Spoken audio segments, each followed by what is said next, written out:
to LOA Today. I'm Walt Thiessen. I've been doing this podcast since September of 2012, and boy, are my lips tired. This is your daily dose of happy. We are so happy you decided to join us today.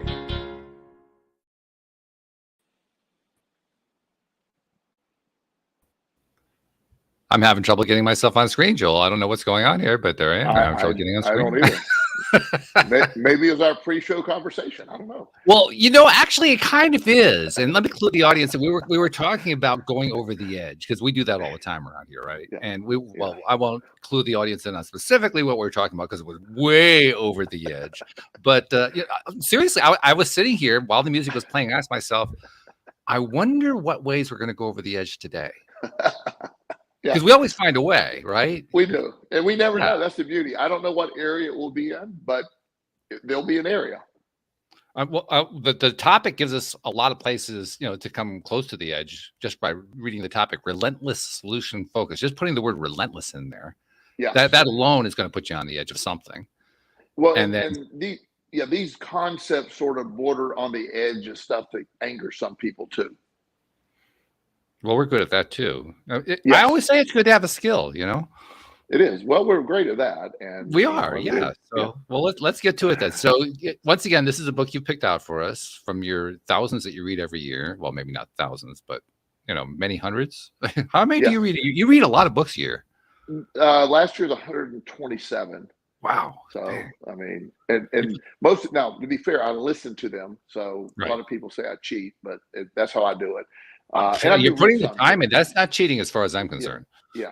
So, but I love to listen. I listen in the car, listen when I'm working out, when I have breaks, and it's just constantly doing that. And me, if I get fascinated with topics, I do deep dives and go deeper and deeper. And so it's this book today. I listened to the book, but what introduced me to even finding this book. My original topic is a type of therapy that I use sometimes called solution-focused brief therapy. It's a solution-focused brief therapy, and the brief comes in. It's sort of given like you're supposed to have this concept implemented and completed in about 10 to 13 sessions. It can go further than that, but this book goes even further, and that's why I like that Relentless. It's using the concept of solution-focused therapy, but it's also using it maybe in a little more than the brief therapy, making it a mindset, how you deal with things, because we have, as we talk about in several different shows, we have a bias toward the negative. We're always looking for problems. It's human nature to scan the horizon for problems. So that is a problem-centered thought. They call that PCT there, problem-centered thought, where your thoughts are always scanning the horizon for problems. And so that's what that is. That's what it stands for, which is very normal, by the way. It's just a protective mechanism. We talked before. Society is always, since cavemen days, we're looking for where the problems were. And so, and by the way, I just want to say for the record, I'm really good at it. Yes. I have a long history. I mean, I have a great history of proving I'm really good at scanning for that crap. Yeah. And, and for the most part, I don't anymore, but every now and then I can find myself, jumping to problems from just bits of information. Sure. Different than my old way of worrying about things. Money's no longer my biggest concern, but my time is. So when I have like a change in my schedule or last minute, I got to go do something, I find myself being triggered in that area because I'm very prompt. I'm glad to be on time. But if something just comes like unavoidable, I'm just like, I have to stay and stop. No big deal. I'll work around it. I like predictable days, and none of my days are ever predictable. So I've come aware of it. So that's sort of my last frontier. It's there's no longer, it used to be, I got a $2,000 tax bill. What am I going to do? That's not a problem. But these other things like interrupting my schedule or my plans. So that's where my area of work for me personally is. But that's sort of first world problems for. It's a good starting point because it really doesn't really matter what one's personal weak point is, what the chink is in the armor, because we all have it. The real question is, how can we tie in the topic today? Because the topic is all about that solution focus. You mentioned that there's a particular therapy with the same name in it that you engage in, but I also think about when I hear the word solution focus, I think about how we have a tendency as human beings to not only want to find solutions, and we're problem solvers. All of us Right. to one, some of us to a lesser degree, others to a more degree. Some people like me are real good overthinkers, but one way or another, we're all problem solvers. Yes. So the And concept. the idea of Oh, go ahead. focusing in on, but there's another thing here too. This is the part I want to bring in. Um, when we're so focused on solutions, we also have a tendency to lose the big picture, which is a really interesting phenomenon that goes part and parcel with this. Isn't that kind of like how we do get these chinks in the armor, because we lose the big picture? We're so hyper focused on this one little thing. Yes, and that's sort of what this theory addressed, because having a solution focused mind isn't necessarily jumping to the immediate solution to whatever that has just triggered you. It's somehow I want anything that comes along. This whole therapy comes along with the premise that everything has a solution to some degree. Everything has a solution, and of course, you don't like the word everything. So yeah, I do believe there's a solution. Now, we might not like solutions. It might not be where we normally are comfortable with, but solutions exist. Mm-hmm. And that's where that's what this therapy starts with. Everything has a solution, and we can survive anything. There's a solution to it. Doesn't mean there's not bad things happen. We're not going to magically make those go away. But we always get, as soon as we can get to solution focus, we do. And sometimes accepting bad things happen to put us in the right place for the next thing to happen can be part of that solution thinking as well. So I know you want to comment on that. Well, you got to know me so well. It's ridiculous. Your facial expression, this sets you pro tip, by the way, Walt, don't play poker. Just don't. Well, I do play poker. I just don't do it at a table where people can see my face. Okay, that's fine. And if I was at a table, I'd wear a mask. Yeah. Otherwise, I don't have a prayer. Yeah. If they can't see my tells, I do really well. But forget it. Otherwise. Yes.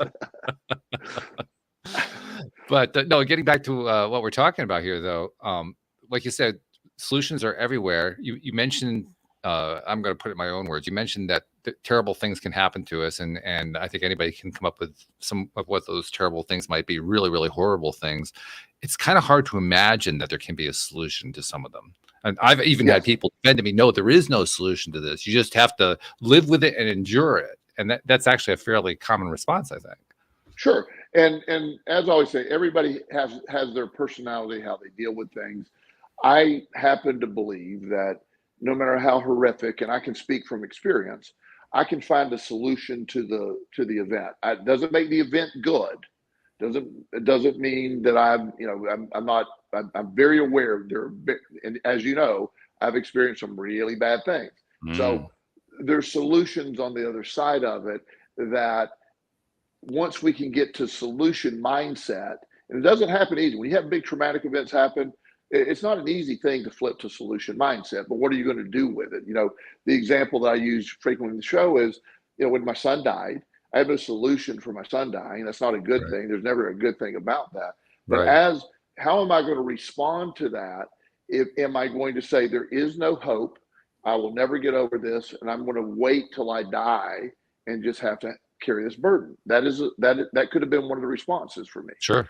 And I'm not disrespecting anybody. The loss of a child is, you have to handle that how you want to handle it. So I'm not critical of anyone that does it that way. But I took it to believe, and again, knowing how my son's personality was and knowing how my personality is, after that intense grieving period, I made a decision that I now have two people to live for, and I need to put my foot on the gas. I got to live harder. I got to try harder. I got to go achieve more, because I'm living for two people now. That was my solution to TJ's death. And it was a very effective That's solution. a really interesting solution. And I got to tell you that there's a particular reason why I say that's a really interesting solution. And what you present is totally legitimate. What I'm about to talk about is also legitimate, but it seems like an opposite, because my guest yesterday lost her mom when she was 5. Sure. And she felt that it was her job to live her mom's life up until the point her mom died, I guess, at around 37, something like that. I believe from lung cancer. And when she got to 37, after having tried to live her mom's life, so to speak, she was miserable. She was absolutely miserable. And she finally let go of that. And that's when her life turned around.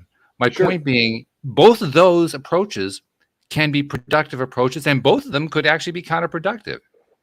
Yes. And that becomes, first of all, condolences to your guest. That's horrible to lose your mother when you're that young. But the idea that, again, this is within the solutions. It's all perspective based, like all of life is perspective based. And a 5-year-old probably doesn't have the mental acuity or emotional acuity to see how I'm seeing it. So that probably wouldn't have applied to her. But for me, and again, this is an individual solution for me. Right. Is I needed, to make sense in some way, or make sense, or make a purpose, make a reason. I needed a reason to get up. I needed a reason to get going. So when I say I live for TJ, and I had to live for two of us, I never viewed that as a burden. I view that as rocket fuel. I perceive that as, going forward. So everything is perception based. Stress. We talked about stress. Your perspective of stress determines how stress affects you. So it is two different things. Like everything we talk about, there's two sides to the coin. And with your guest yesterday, she had, clearly she's 5 years old. So there's no one in her orbit telling her she's doing that out of the obligation of doing it. Right. There's a difference. She felt like that's what she had to do. Yes. I viewed it as, how am I going to leverage? This is, TJ has transitioned to the other side. He's already there. So how am I going to get up? What is my button to make me go for? And I viewed it as I'm living for him, not as a burden, but as fuel, as I said. And that drives me. And I've that over the years that has sort of waned, that feeling that I was doing that, but I needed to get through that period. So that's how I viewed it. And I still work, I love my job. I still go do a bunch of things. I have a million irons in the fire. But it's I'm not saying I let my foot off the gas, but maybe the intensity has been dialed down from a 10 to a 7, so to speak. Yeah. To me, like, this takeaway is that it isn't so much what strategy you adapt, it's how you feel about it. Yes. That's that, and that isn't that applicable to everything. It really is. Yeah. So, when you have a solution focused mindset, and you're able to go in, you're going to identify problems. Here's a problem. But the quicker you can get to, the solution of, usually it's emotional, or what's going to drive me, or I lost this. So what is the solution to do that? I need to make more money, whatever that is. And the techniques discussed in the book in particular is always looking for, first of all, setting goals, measurable goals, getting solution focused. When you don't know what to do, you often heard me say, I have a client that doesn't know what to do. What should I do next, Joel? Wash the dishes. It's like, that has nothing to do with anything. It doesn't, but that gets us going. Get those dishes washed, then get that house cleaned up, then get out the door, shower, shave, whatever chain can begin. That's the solution. You're looking for solutions to problems that, not in a catastrophic solution, in the sense that there has to be change made. The other response to problems is just acceptance of the problem, and then anxiety of the problem, and you're just sitting in the problem. And that's this is where a lot of people, I'll have people that strongly disagree with me, and I'm fine with that. But there are people that really sort of, they own their problem. They identify with the problem, and they just want to defend the problem like it's incurable. And that's, that again, that's fine for them. It's just, I see it differently. And, I was on a call the other night. This might be a little over the edge, so just, again, prepare, Walt. All right. But I was making the point, because, my stance on, for most people, not everyone, but for most people, the greatest release for depression and anxiety is exercise, good diet, sunlight, those things. Those are pretty good. There are people that have chronic depression and anxiety that are not, it's not quote unquote cured by that. Right. But I also believe even the worst cases can be helped some by those actions. Some. as you get the right medication. I never have heard of a doctor say, just take your medication, but do not exercise. It'll make your depression worse. Never heard that. You know, never seen it. But there are people that will defend that. The moment I say that, there's people like, you don't understand what it's like. And I do. I accept you have chronic depression and anxiety. I'm just suggesting maybe there's a multi-pronged approach with your medication, your therapy, and some movement. Going to therapy, taking your pill, and then locking yourself in your dark room all day isn't optimal for trying to move this process faster. So at the very least, I think one of the things that I'm thinking about here is if you you made reference to washing dishes. Sure. And that actually resonates with me because I've talked about David Strickle before. He has a program called the Taya Boot Camp, although I think it's got a new name now. But anyway, when you go through that boot camp, there are a number of things that you learn. One of the things that you learn is a 3-step process for not necessarily for chronic depression, but you've fallen into depression. You want to climb out fairly quickly. The first of the 3 steps is washing dishes or something like that, a mindless task. Sure. And the purpose of it is to shift your energy into a different space so that you're not continuously focused on what you've been focusing on all along that's making you depressed. And it's like the first step of just like, I'm going to just change my environment in some way just by washing a dish. And in doing so, I set myself up for the next step in the 3-step process that they use. And that's exactly the concept that we're talking about here. It sort of fits with solution-focused therapy. Part of solution-focused therapy can be simply, how do I get in a mindset that I can begin working on solutions? You might not be able to do it that day one, but washing the dishes. Like I have a client that had a really hard time getting motivated, getting out of bed. And one of the strategies that I'll do sometimes, like he would sit down to look for jobs and get distracted and just go back to bed because he felt overwhelmed. So what I had him do was, and this was very effective, I had him, get up, dress up, put on some work clothes, look good, do your grooming, go to Starbucks or Panera, take your laptop and act like you're at a setting to look for a job. He was much more effective when he got out of his environment that he had been stuck in. So getting out of the environment into the new environment allowed him to begin the solution process. And he, after about 3 weeks of doing that, he ended up with a couple of job offers. And because it's a different environment that's not influenced by your all the stuff that you're attached to where you're at. Those attachments too, man, they can knock you down if you don't make the shift. Boy, they can just take you right out of the game. Yeah. And I don't know if you've ever experienced this, Walt, but the person, when I was growing up in my little hometown, Plant City, Florida, right outside of Tampa, a small town, everybody knows everybody. My dad was the mayor, owned an insurance agency. So it was good and safe. There was good people there. There's nothing wrong with that. But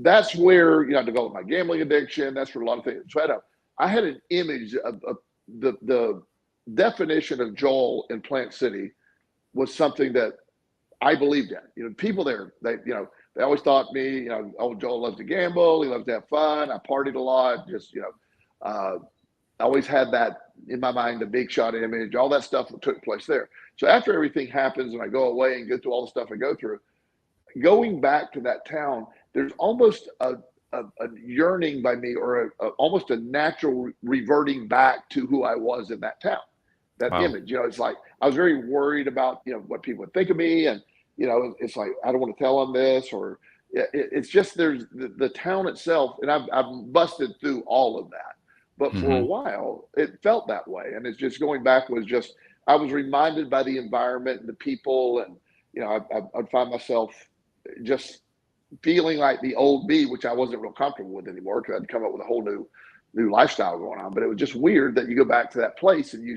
sort of tend to act that way. I have experienced that, actually. I grew up in upstate New York, city of Schenectady, New York.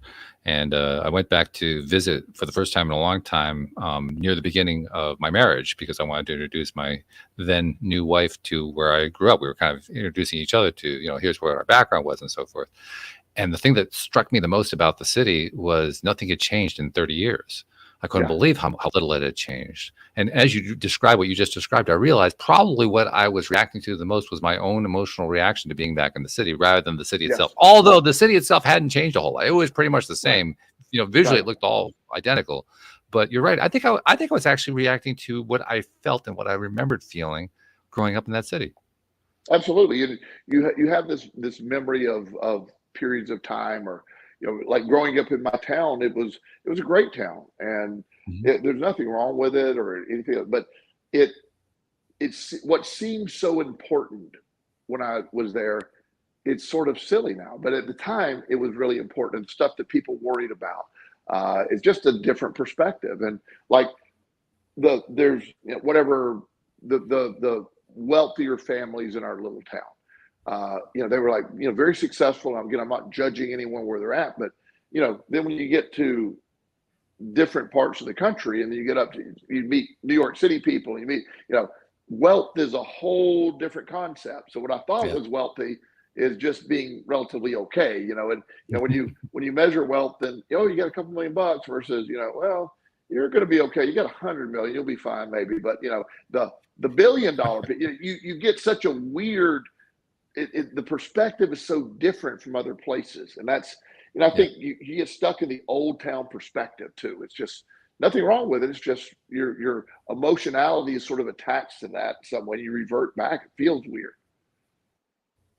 You're also kind of pointing at something here that I've been giving a lot of thought to off the show as much as on the show, perhaps even more off the show, which is we talk about. I mean, I think you made reference earlier to first world problems and so forth, and everybody who comes onto this program, they've had their own thing. They've had their crash and burn. They've had their rise like the phoenix from the ashes. They've wanted to become a coach to help somebody, or they wanted to create something that would help other people, or whatever. That pattern plays out over and over and over again.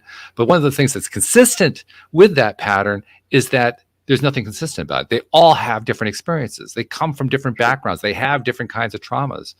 And it occurs to me that what that really adds up to is, there are, I mean, if you kind of measure, here's this person's trauma versus that person's trauma, well, that person's is obviously way worse than this one, but only when you look at them side by side. Within the Yes. lifetime, the trauma is terrible. It doesn't matter how mild or severe it is compared to somebody else's. Within that lifetime, it's terrible. Yes, absolutely. And if we might have said this last week actually. I when people ask me, what's the worst trauma, and I go, yours. It's the worst trauma. It is. It is. It's not. It isn't a comparison. Traumatic events to people are traumatic events, and they affect you. And I'll have people say, "Oh my God, you lost your son. That's the worst event possible." It is for me, for certain. I can't imagine anything worse. But Sure. at the same time, I have seen people. This sounds. I'm not comparing my son to a dog, but people lose their dog of 18 years. That's traumatic.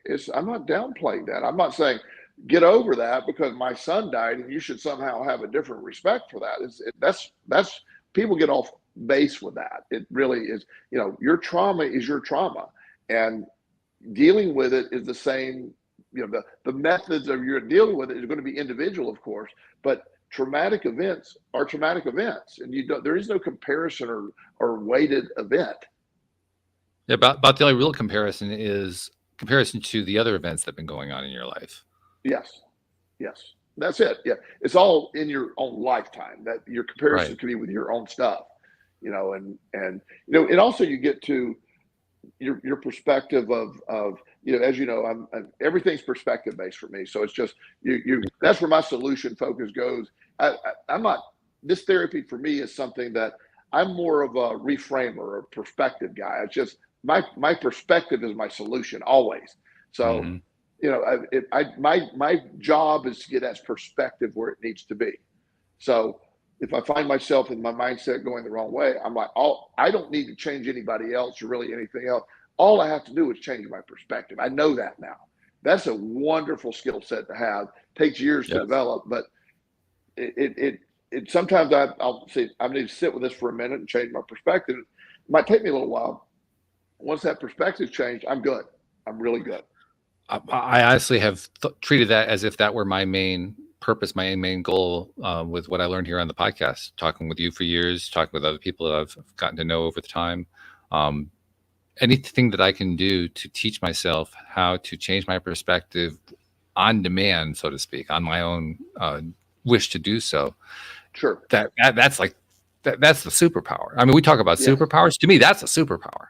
Being able to shift that way is huge. And I'm really glad, I'm proud to say, yeah, I have learned how to do that too. Not perhaps to the degree that I want to, but I've learned how to do that. There was a time I thought that was impossible.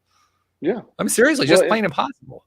Yeah, no, but that's when you believe that your reality is dictated to you, your Exactly. perspective isn't, it can't change. When you Yes. understand that you create your reality with your perspective, that's where the magic happens. And you again, that literally means when you can control your reality through your perspective, you are the author of your life. You're writing it, you're doing it, you do that. And it simply is, when I say simply, by the way, I'm not suggesting it's always simple, but Right. the idea that you can flip that script, whatever you want to call it, but look at it from a little different angle. And when something's really important, and especially when I'm working with a client who, I have a couple of clients going through quite a bit right now, and it's some very serious stuff right now. And I don't know how it's going to work out, but Sure. it's never not worked out historically. So I have a really good track record in believing it's going to work out. Now, they want to know how this is going to work. I don't know, but if we can get to the perspective, it's going to work out. And we always have this idea that this one is the worst. There's nothing I'm going to be able to do, or whatever your current strategy is. But I do know there's always a way out. I have a friend that we flipped his perspective. He has cancer, and pretty advanced cancer. And the doctors actually, again, infuriated by this concept, said you probably have less than a year to live. Oh boy. And so him and I were talking, and he said, "But I feel fine." I said, "So what are we going to do with that information? I mean, you whatever advice they're giving you, I'm not suggesting you don't follow your doctor's advice, but why don't why don't we program today? You're feeling great today. What's going right today? Why don't we just try to get a daily focus and live, do your stuff, keep going to the gym, eat your good food. Don't and we just change the perspective of, he obviously knows he has something wrong with his body, but he also is using the logic that I can't feel anything wrong with my body. I've just been told. So do that. Let's ride that wave as long as we can." Not a bad approach, really. That's a good approach. Yeah. And so, I think he has a follow-up. There's certain markers. I don't know what I'm not an expert in that field, but he said they're going to check my markers because the last marker check, since we were talking about this, they expected it to go up whatever percentage it normally would at that level of cancer. And it was level. It didn't go up. And so I said, "Well, that pisses me off." And he laughed. He goes, "That's good news." I said, "I was expecting it to go down. Let's work harder." There you go. So he's developing an expectation. So I have no idea, but I'm expecting his next markers to be down. I really am. He is too. I'm with you. Yeah. And I'm totally with you.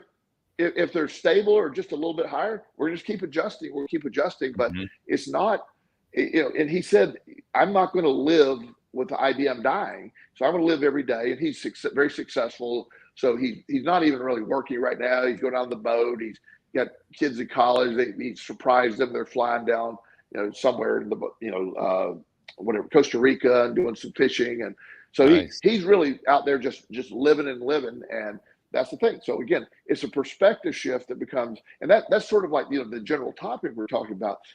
Most of the solution focused stuff, the next level would be perspective shifting. That's what they're talking about, but this is like a pathway to get there for people that don't really understand that. We were talking earlier before we got started on the show how we do have a tendency to go deep over the edge and sometimes lose people along the way. So I'll probably be doing that right now, but I'm used to it. I have come to realize that mind over matter really does affect the human body. I've learned it through my own experiences, and I can't say I've been able to apply it consistently. I have not been able to apply it consistently because I have not learned how to be as consistent as I want to be with my attitude, my belief, my focus, how good I'm feeling, all that kind of stuff. But to the extent that I've been able to do it, I've healed knees that supposedly weren't able to heal. I was told that I had macular degeneration in both of my eyes and that I was going to be blind in 20 years. I got that diagnosis about 12 to 14 years ago. My last eye appointment, they told me I had no macular degeneration, so I must have been misdiagnosed because it's impossible to get rid of it. Well, that's not the way I was looking at it. The way I was looking at it was somehow I'm going to beat this thing. Even if they're telling me that you can't beat it, I'm going to beat it. And then it went away, and then they had to kind of like justify it because it didn't fit their model anymore. You know, Right. I've had numerous things like that where I've been able to beat the expectations, and in such a way that, you know, the doctors can't explain it. My Right. ex-wife had the same thing. She was diagnosed with Graves' disease, hyperthyroidism, and for about a 1 year period, they were telling her, well, first they said there was about a 20% chance that you could get off the medications. Within a few months, they eliminated that one. They said, oh, no, your case is so severe, you're never going to get off the medications. You're going to have to consider perhaps a surgery. You may have to get, consider having a chemical burnout to burn out the thyroid, but it's never going to heal properly. And we refused to believe that. And then about a year and a half after that, after a long, slow decline of medications, it got to the point where she wasn't on the medication at all. And to this day, she's still not on the medication. Basically, she was cured, which they can't accept, So, but my point isn't that they can't accept it. My point is, regardless of what they're saying, you can still reverse it. It is possible to do. And the only way you're going to get there is if you are willing to take on a perspective that is challenging to that other viewpoint. That's part of it. That's part of the tough part is you're trying to adopt a perspective that kind of goes against the grain. When you're doing a lot of testing, this is the medical field. Again, we need medicine. I'm not in any way anti-medical field, but let's say, for example, you go have your prostate enzyme PSA tested, and oh my God, Walt, it's 28, which is really high. And you're going to be like, oh my God. And they're going to be like, well, we'll check it again in a week or two and see what it is. Oh, it's 35. Oh my gosh, we got a problem. So we're going to, scan it or whatever they're going to, do, or put a scope up there, check it out, whatever they're going to do, take a biopsy of it all. And they're going to do all that. And there's also the idea that that's still a snapshot in time. Those tests are, you could have prostatitis, you could have an infection somewhere else. PSA could be affected by other things. I know people that ride bikes that have elevated PSA because it really is rubbing right on the prostate. So there's a million reasons, but when you get in the mindset that you're there, there's a major problem, then there's a tendency to see there's a major problem. So I'm always about just go really slow with it. Just, I don't want to be told I have cancer, because if I do have cancer, I'm going to get rid of it anyway. And, it doesn't, there's no sense in going through all that. And again, this is my opinion. It's not medical advice. It's how I treat my life. And just seeing that, because I've seen so many people be affected by diagnosis that took life away or joy of life away when those diagnoses were, even if they were accurate, why? I mean, what's the point? Go live, go do this. And Exactly right. So there's a word in the title of this book we haven't really addressed yet, although I think we're kind of leaning toward it. So let's bring it in now. It's the first word, relentless, which is that is an emotionally powerful word. When I think of the same concept, I usually think of it as a more calm down persistence. But relentless sounds like a dog hanging on by its jaws. It's just well, yes, and it's also helps with the title and cylinder book. Let's be clear. Well, this is true. Yes. Yeah. But what they're going at in the book, and they're breaking these things down into, you want the mindset to get. It's all about it's all the stuff we believe, just packaged a little differently. The relentless pursuit of positive solutions. I wish positive solutions were in there, because that's sort of what they're talking about. But I'm in a direction of, I want to always be focused. I'm always going to be mission focused on whatever we need to do. When I've been CEO of a few companies, addiction treatment centers, and I've done, and so I am very much a solution focused leader in my mind. I want to get this done. Here's what I want done. Develop the mechanism for me to get that done, and do that. If people learn pretty quickly, say, well, that can't be done. Say, no, that's not true. If I thought of it, it could be done. Now, is it cost effective? There's a lot of factors I have to decide, but I need to get this part done. And let's do it. Just let's get solution oriented. And I believe there's a solution to what I want to do. And the solution is always found. Now, if it costs me $1 million to implement this program to get it done, and I'm only going to profit $300,000 increase, then I'm not going to do the project. I want to know the way to get it done. And so it's that they're about relentlessly looking for the solution to what's there. When you set a goal that, let's say you're making, here's an exact example they're using in the book. Say somebody's making $6,000 a month at a job. They want to make more money. They want to do that. So they want to double that. They want to make $12,000 a month. That's what they want to do. So the solution in their mind is I got to break that down to monthly or weekly increases. And if you set a goal that is, the first month you fall short, the second month you fall short, third month, then you have set a goal that is not really, it's going to start having reverse effects since you're not reaching it. So that's not a good solution. But if you can get incremental progressions, or you can simply say, I want to do a 10%, something tangible. It can even be, I want to wake up every day and have a more positive perspective. And I'm going to rate that on a scale of 1 to 10 and write it down every day. And you just need some way to track it.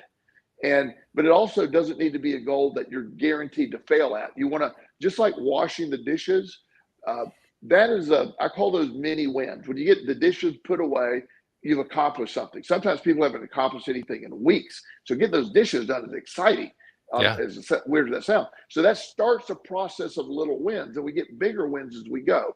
And the more your brain and mind and your body accepts these realities, then you can get there. But if you keep setting yourself up for goals that aren't achievable too soon, you gotta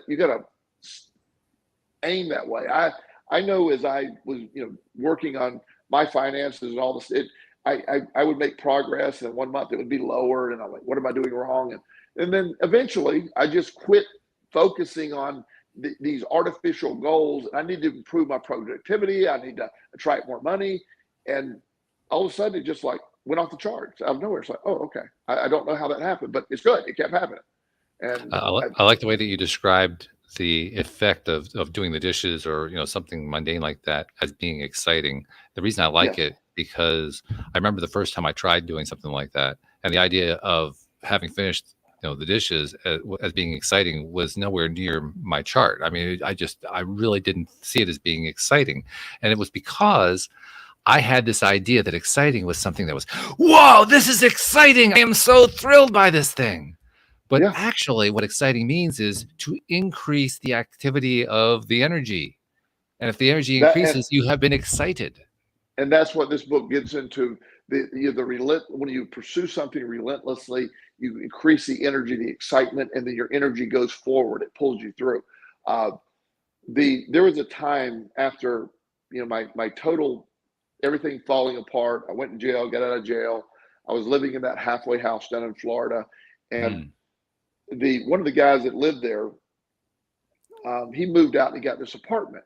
And next to the apartment was the back half of his landlord's house, which is a small 1-bedroom little, you can't really call it an apartment, but it is studio kind of thing. But it was on the back end of the house. Well, they were gone most of the time. So it's like, I didn't have access to the house, but I had this little area that was great for me. So after the total fall, losing everything, not being able to, going to jail, losing my freedom, losing my civil rights, and losing, I had no credit. I had lost everything.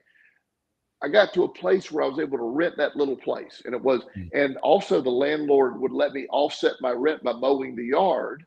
So, I was getting this little studio at the time for like $200 a month, which is an exceptional deal. Yeah. And I was able to do it.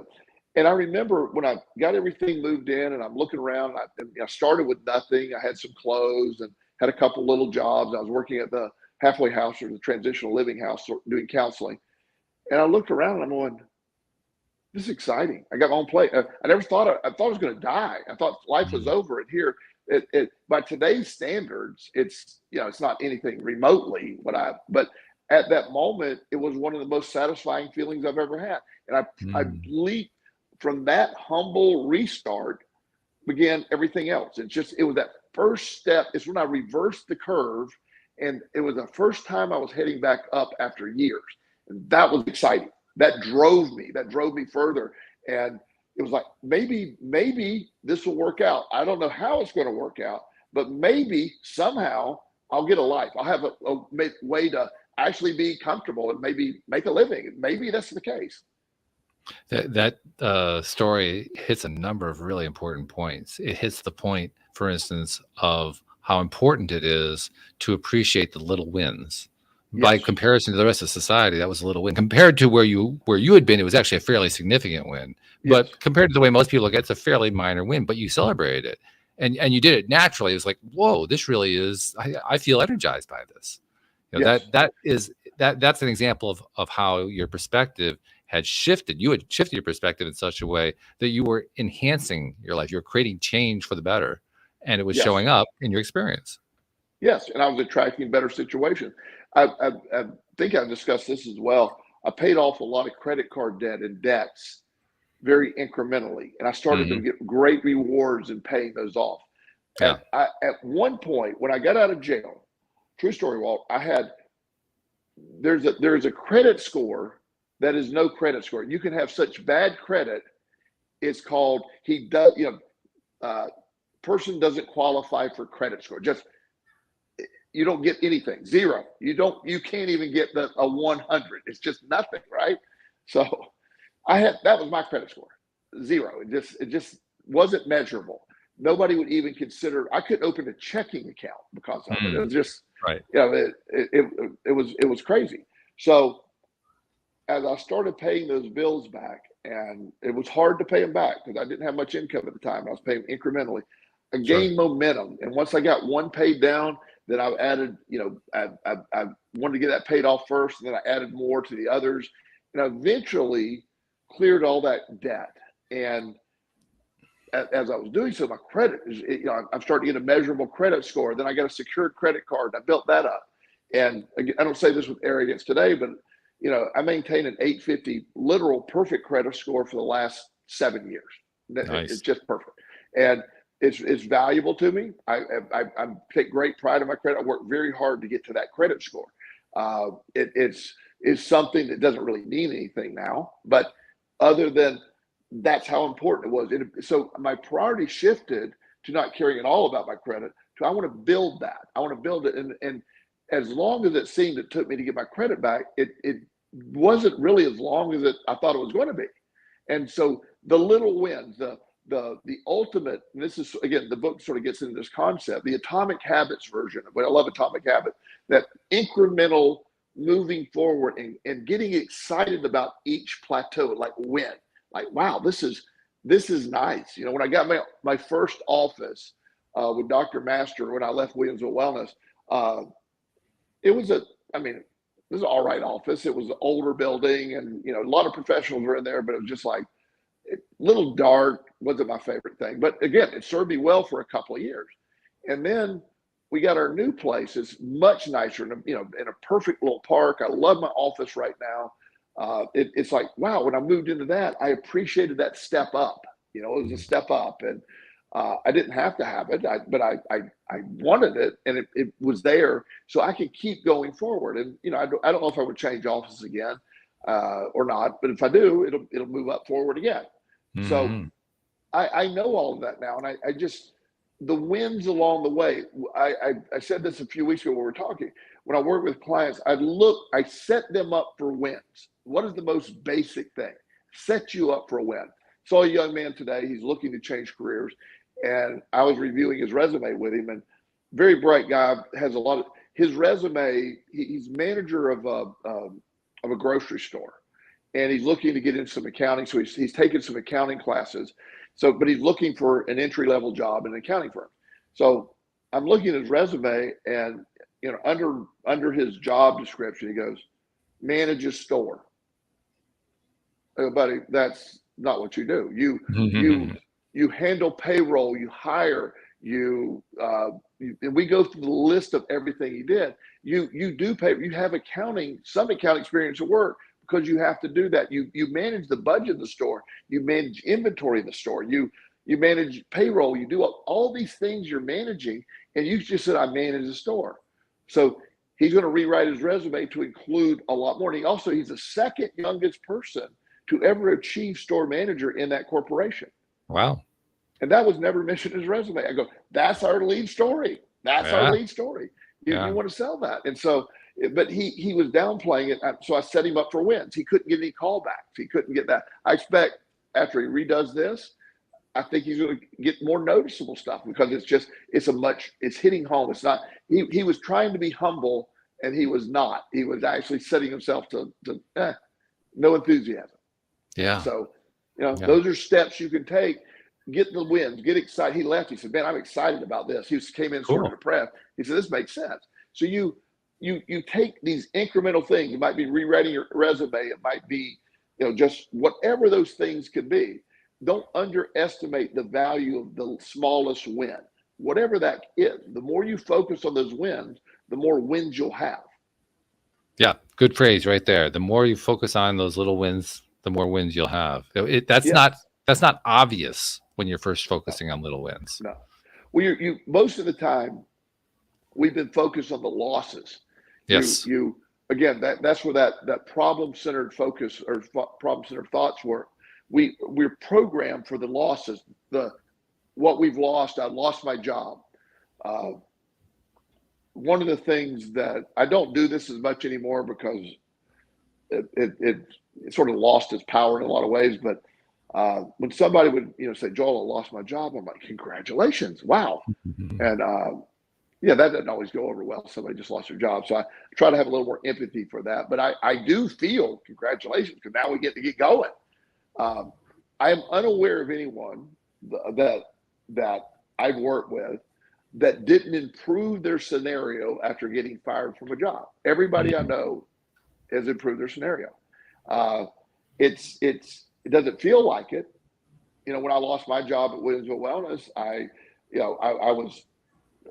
wasn't worried. I had plenty of money and I knew I had a pretty good understanding how things worked back then.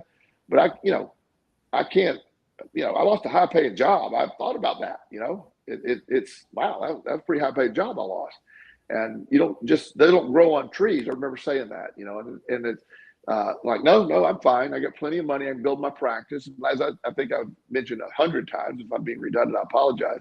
But I was expecting to go a year without making any money, and just till I build my book of business. And 2 weeks I was full, never looked back. Yeah. Yeah. Which I think is not only remarkable, but it's got a built-in lesson for everybody. If we can just let go of that negative expectation some way. I like Abraham has a way of saying it, Abraham Hicks, right? They say it a little bit differently every time. But what it comes down to is this.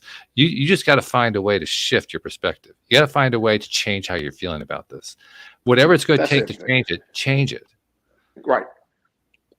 And that's it. And that's it. That is the $1 million answer for everything. That's why I break this entire book down or life down to the magic of perspective change. The power of having the ability to change your perspective is the solution to all of this stuff. And when you're stuck in patterns of thinking that don't allow you to change your perspective, that's really when it's damaging. When you can't change your perspective, or you're stuck in a belief.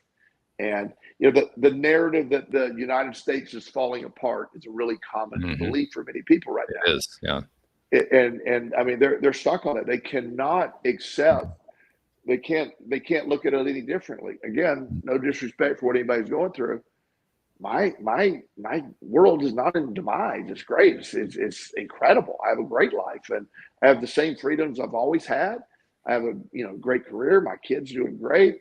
It's just everything's where it should be, and I'm not influenced by all that. But there are people that believe and anticipating things are about to get really bad, I'm anticipating things are about to get really good. Yeah, that's it. That lays it out.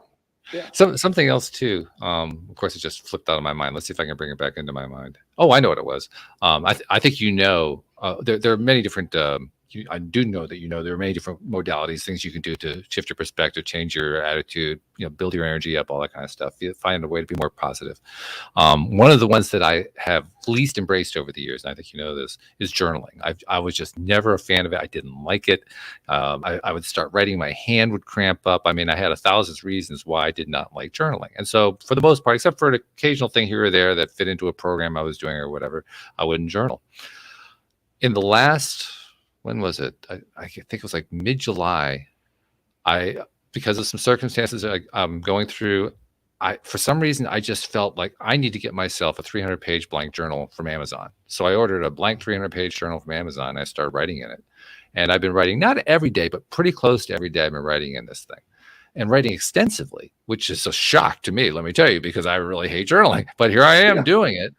Yeah. One of the things that journaling is doing for me is it's showing me how I have a day, right? And in this day, things didn't feel right, and I was in a bad place, and all this stuff happened.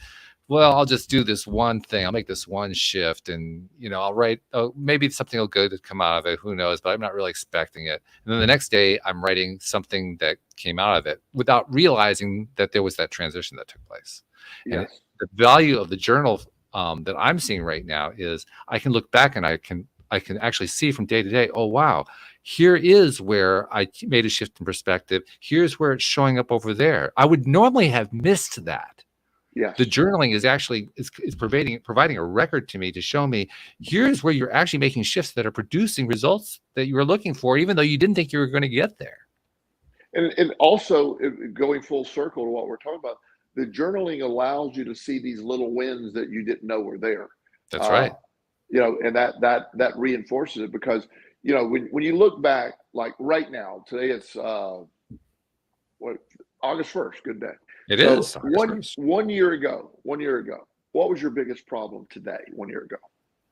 1 year ago, my biggest problem was trying to figure out what I've been trying to figure out for the longest time, how to improve our income. I was still married. We were a few months away from a breakup that I didn't know was coming. The only thing I was focused on, what was it going to take for us to get to that next level financially? And I like how you said, was that something that you were historically doing? I mean, every year, every August 1st, maybe every August 1st? Oh, I didn't wait for August 1st. Yeah, but just using the marker of August 1st. Okay, yeah. Like it would apply to any day. But my point is, we were to go back, every year. August 1st, it might have been a similar type thing. You throw a dartboard at the calendar, you would have hit a day when, Right. So this August 1st, is that a different perspective now? Very different. Yes. So there were some events that happened to you during that time that were seemingly horrible. Yeah. But believe it or not, it all sort of unfolded in a weird way where you ended up in pretty good shape. I ended up in a better shape than where I was at a year ago, which even 6 months ago, I wouldn't have predicted. Right. So you see that. So journaling allows you to see that. Journaling allows you to, wow, it wasn't a straight arrow. We talked when things were rough. You and I talked. It was rough for you. It was. Rightfully so. But there's no way, whether I said it out loud or thought it, I'm like, Walt, this is all going to come together. And you weren't necessarily. You did say that, by the way. Yeah, I always do. Yeah.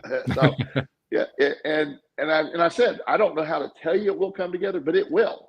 And it's like magic. It all came together where, wow, this is working out nicely. So you see that I love that journaling can help you see those things, but also those wins, the chain of events that you kept wanting for this improved financial condition, but you didn't want the path that led to the improved financial condition necessarily. Yeah. But nonetheless, here we are. And here we are. Yeah. And it's a great point. It's a really great point, because like you said, I mean, even 6 months ago, I still didn't see how I would get to a point where I'm at right now. I was kind of like setting my expectations lower than that. Like, well, if I can get to here, I'll be doing good. See some level of stability. I'm actually in a very stable position, much more stable than I thought I would be. And I'm kind of on the brink of something that could be really, really good. I haven't really talked about this. I'm going to mention it here briefly. Listeners who've been around for a while will recognize that about 2 years ago, I came up with an idea that I've been trying to pursue of basically trying to help people who are administrators of Facebook groups to turn it into a side income through providing a way to advertise in their groups. And since then I've been through 3 different sets of software developers trying to make the thing work. Each time it failed miserably. They took off with the money, or they gave me a halfway job, or it just wasn't getting anywhere. I actually put it on the back burner a couple times. Most recently, I put it on the back burner actually about this time last year. Yeah, so there it is again. About a year ago, a little more than a year ago, I put it on the back burner, and then I took it off the back burner this past spring by trying once again, talk about that relentlessness. One more time. Let's see if we can find some good developers this time. And I found some. And they're in the midst of putting this project together. It's a 4 milestone project. So we've broken it up into actually, I had them break it up into milestones, tell me what they're going to accomplish each step of the way. The first milestone is done. The second one will be done this coming Friday. There's a very good chance that the 4th milestone is going to be done by the beginning of September. There's actually a little extra milestone we're going to have to tack on to the end that we kind of overlooked. But I'm going to be able to test this thing by like mid-September. I love it. A year ago, the idea of being able to test it by this coming September, that was laughable. Yeah. That was not possible. And I'm really a big believer when all the things that took place, good, bad, and ugly, are part of the process of this being here now. They are. Yeah. Yes. No doubt in my mind. Yeah. So, that's, I mean, when you look at that, that's super exciting. And, as you know, one of my projects is I'm lobbying the state of Virginia for legal use of psilocybin in therapeutic settings. Right. So that's been a big thing for me. So I've been doing it. A couple of my friends who are doctors, we just been sort of doing our own version of lobbying, which I'm not really good at because I find politicians just wildly bizarre. So I have been offered, have everybody approached me. A lot of money has been pledged. A lot of money has been pledged to set this thing up. And I don't want anything to do with the money yet. You know what I mean? It's like, I don't want access, like I've had like $7 million offered. I don't want it. Wow. Let's get something going and then I'll get somebody else handling it. I hear you. Right. I don't want to get all that stuff. So I had a guy approach me the other day. He said, look, why don't we go ahead and set up the corporations? Why don't we get that done? We can have a holding company, and then out of the holding company, we can get professional lobbyists in here and really knock this around and see if we can't speed this up, because the rate you're doing it, you're just not going to make a difference. And I'm like, well, that's not a bad idea. So yeah. I never sought to raise money. The money was just raised. It's just, in fact, people say, when you get something, can I buy in? What's and I'm like, I don't know yet. I'm not that far. Money isn't that thing anymore. It's just, I want this. This is a vision of mine. I can see it happening, and the money will be gobs of money. It'll be tons of money. It's not the point. The point to me is to get this vision done. And so my perspective would always be money first, figured out later. Now it's like, let's get this done. The money's going to pour in when we get it done. It's just you can't stop it at that point. But again, perspective shift gets things done. I didn't even know I was attracting somebody who's going to be setting up these things, handling that. I love that. He has an accounting. He works for an accounting firm. He wants in on the company, so he's willing to do all of that for free to get a little percentage of the company. And, wow. And so he'll be our CFO, and which I love. So it's just, that's really exciting. That's very exciting. Every doctor I meet in town is like, Joel, don't leave me out of this. Don't leave me out of this. It's just, everybody wants that. So it's just fascinating when things just start to flow. Because there was a time I would have an entirely different perspective of what was important. And the least important thing in all of this is money. Money is easy now. I just got to convince the legislature here to allow therapeutic use. And while it seems like a no-brainer to me, it's a harder chore than it sounds, because the biggest concern of these people is they want to be reelected. That's all they care about. And they want to stay in power. So their concept is, they've literally told me to my face, great idea. I hope you get it done. There's no way I can vote for you because my constituents would think I was crazy. But wow, thank you. I love that last part. Thank you. Yeah. I'm like, I said, wow, I just thank you for your lesson in politics. I didn't know it was that bad.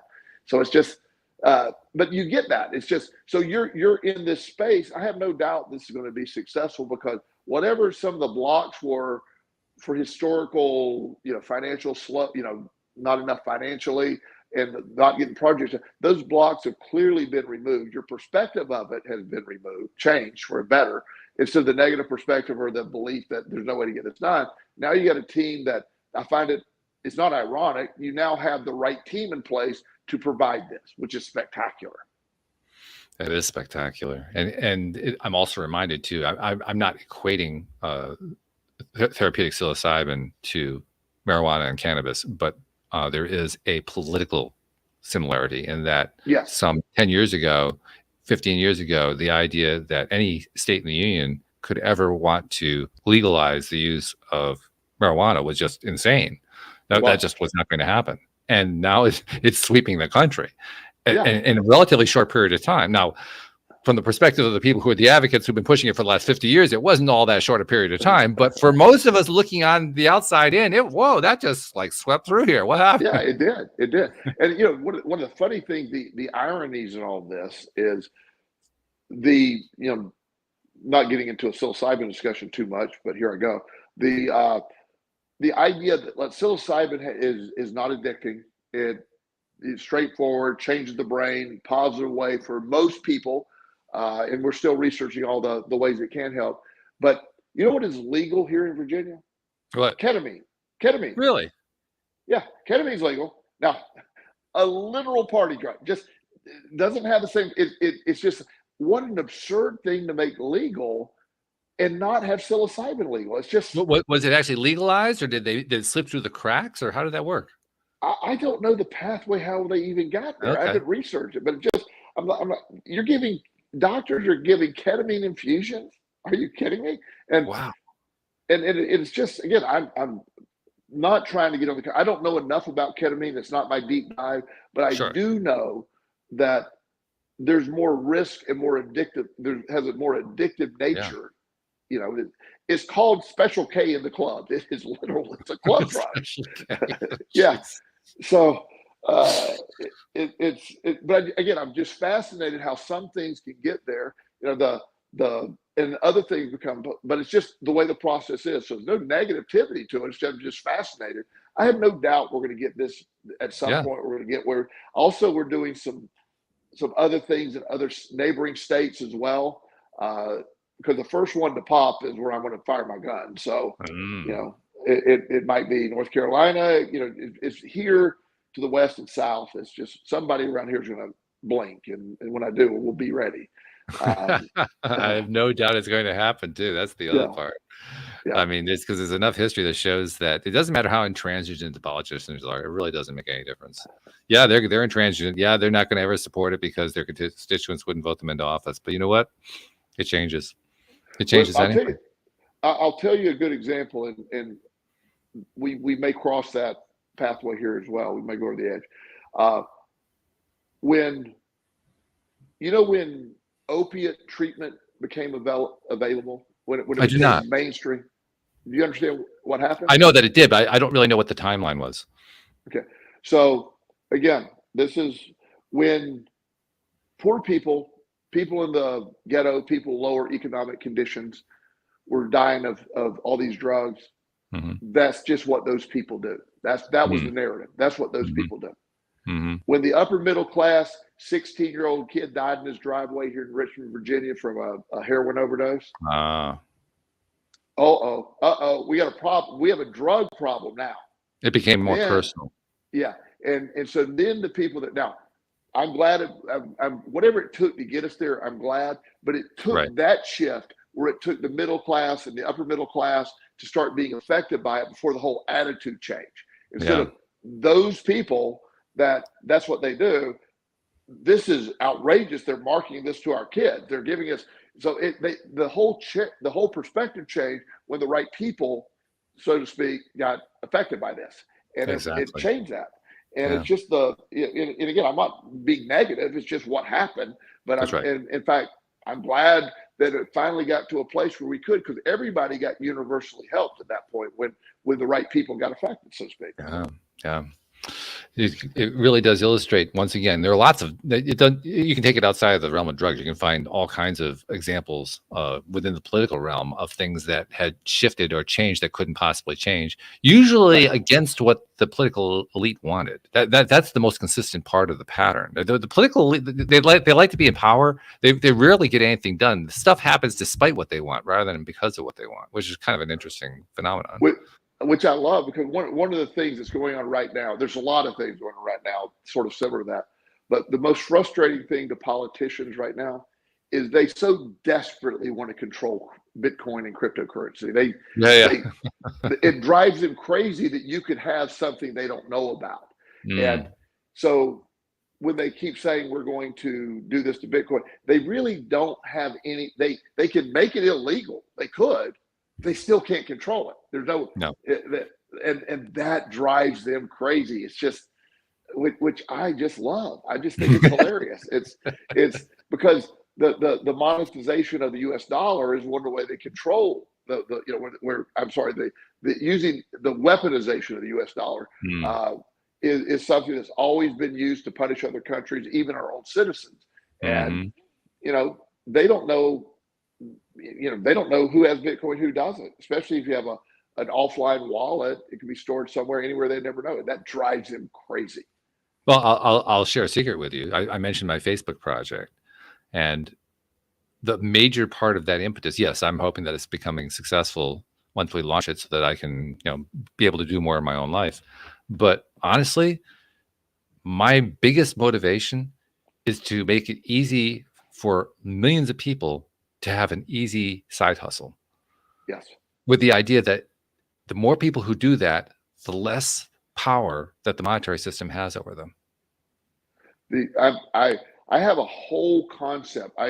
Everyone I work with, I love side hustles. I love I love these things you can do. I have a young man that he makes YouTube scripts by AI.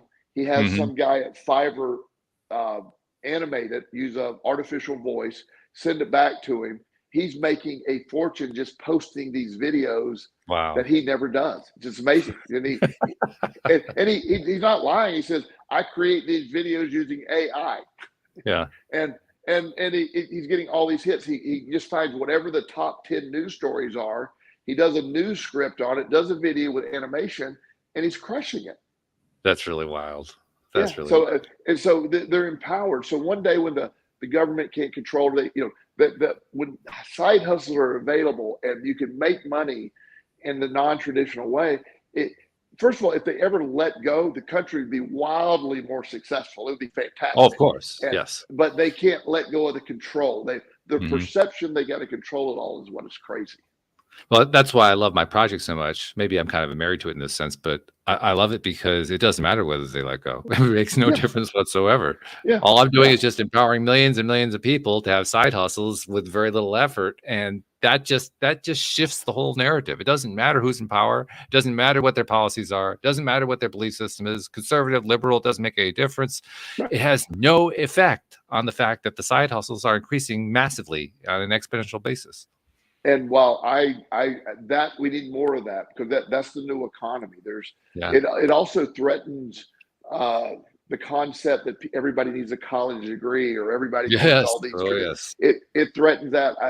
I know I have 17-year-old clients that are they're still in high school making $100,000 a year. And I have to talk them into just finishing high school just because it looks good. You're already here. Let's just finish this off. You don't need to go to college. You don't. You're good. Just do it. Just go. Very exciting. What a cool way to wrap this up, because the topic was the book by Dr. Selk, Relentless Solution Focus. And what we're talking about here at the end is the result of being relentless. I don't know exactly how we got here, because I don't think we talked about the book much, which is fine.